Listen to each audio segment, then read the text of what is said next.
Welcome back to my channel. நீங்கள் பார்த்துட்ருக்கிறது Sushmita video tips சுச்சிங்க. ஸோ இன்றைக்கி வந்து இந்த மினி விலாகில் நீங்கள் வந்து கேரட் முட்டைக்கோஸ் பொரியல் வந்து எப்படி செய்யலாம் அப்படிங்கிறது டீட்டெயில்டாக காமிச்சிருக்கேன். ஸோ சேனலுக்கு சப்போர்ட் பண்ணுங்கள். ஒரு பெரிய முட்டைக்கோஸ் எடுத்து நல்லா சாப் பண்ணி எடுத்து வச்சுருக்கேன். கேரட் வந்து ஒரு 3 கேரட் நல்லா சீவி எடுத்து வச்சுருக்கேன். பெரிய வெங்காயம், பச்சை மிளகாயெல்லாம் கட் பண்ணி வச்சுருக்கேன். ஒரு பாத்திரத்தில் ஆயில் விட்டு அதில் பார்த்தீங்கன்னா கடலைப்பருப்பு, உளுத்தம்பருப்பு, கடுகு எல்லாம் போட்டு நல்லா தாளித்து விட்டு கருக விடாமல் இந்த மாதிரி பொன்னிறமாக வந்ததுக்கப்புறம் நம்ம கொஞ்சம் கருவேப்பிலை ஆட் பண்ணிவிட்டு கட் பண்ணி வச்சுருக்க வெங்காயம், பச்சை மிளகாய் எல்லாமே போட்டு நல்லா தாளித்து விட்டுக்கலாம். ஸோ இந்த ஸ்டேஜில் லைட்டாக உப்பு சேர்த்து நம்ம வந்து பெரட்டி விட்டுக்கலாம். சீக்கிரமாக அந்த வெங்காயம், பச்சை மிளகாயெல்லாம் குக் ஆகி வந்துடும். ஸோ இது வந்து ஒரு சிம்பிள் ரெசிபி தான். ஆனால் வந்து ப்ரிப்ரேஷன் பண்ணி வச்சுட்டு நீங்கள் வந்து குக் பண்ணிங்க அப்படின்னா டக்கு டக்குன்னு குக்கிங் வேலை முடிஞ்சிடும். ஸோ நீங்கள் ரசத்துக்கு, சாம்பாருக்கு, சுண்டல் குழம்புக்கு, இந்த மாதிரி எந்த குழம்புக்காக இருந்தாலும் இந்த பொரியல் வந்து ரொம்ப சூப்பராக இருக்கும். ட்ரை பண்ணி பாருங்கள்.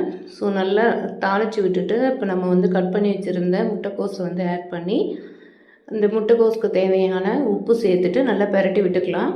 ஸோ நம்ம நிறைய கட் பண்ணி வச்ச மாதிரி தெரியும். இது வதங்கி வரும்போது கம்மி குவான்டிட்டியாக தான் உங்களுக்கு வரும். ஸோ இப்போ வந்து 3 கேரட்டு நம்ம வந்து சீவி வச்சுருந்தோம். இந்த கேரட்டும் நம்ம வந்து ஆட் பண்ணிக்கலாம். ஆட் பண்ணிவிட்டு நல்லா பெரட்டி விட்டு நல்லா நம்ம வந்து இதில் தண்ணி சேர்க்காமல் ஆல்ரெடி நம்ம முட்டைக்கோஸில் வந்து தண்ணி விடும். ஸோ அதுவே போதுமான அளவு. தண்ணியெல்லாம் சேர்க்கக்கூடாது. நம்ம நல்லா ஃப்ரை பண்ணி பொரியல் பண்ணிக்கலாம். ஸோ உப்பு மட்டும் தேவையான அளவு. ஏற்கனவே நம்ம வந்து காரத்துக்கு பச்சை மிளகாய் ஆட் பண்ணியிருக்கோம். இந்த பொரியல் வந்து ரொம்ப நல்லா டேஸ்ட்டாக இருக்கும். நீங்கள் வந்து செஞ்சு பாருங்கள். ஸோ இப்போ பாருங்கள், குவான்டிட்டி அப்படியே குறைஞ்சிருச்சு.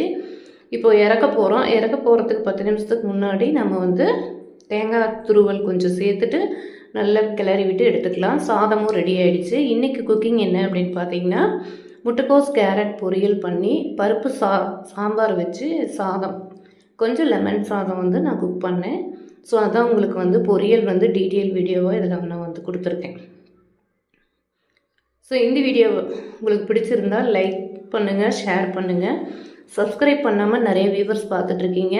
சப்ஸ்கிரைப் பண்ணிவிட்டு சேனலை பாருங்கள், சப்போர்ட் பண்ணுங்கள் நம்ம சேனலுக்கு. டெய்லி நான் என்னென்ன குக் பண்ணுறேன் அப்படிங்கிறதெல்லாம் அப்டேட்டிங் நம்ம சேனலில் வந்துக்கிட்டே இருக்கும். இன்றைக்கி பார்த்தீங்கன்னா சிம்பிளாக லெமன் ரைஸ், ஒயிட் ரைஸ், பொரியல், பருப்பு சாம்பார், இது எல்லாமே வந்து நான் உங்களுக்கு டிஸ்பிளேவில் காமிச்சிருக்கேன். ஸோ இப்போது இந்த மாதம் ஃபுல்லுமே நாளையிலேருந்து பார்த்தீங்கன்னா ஒரு 30 டேஸ்க்கு நம்ம வந்து நான்வெஜ் எடுத்துக்கக்கூடாது. எல்லாமே பார்த்தீங்கன்னா வெஜ் குக்கிங் தான். என்னென்ன பொரியல்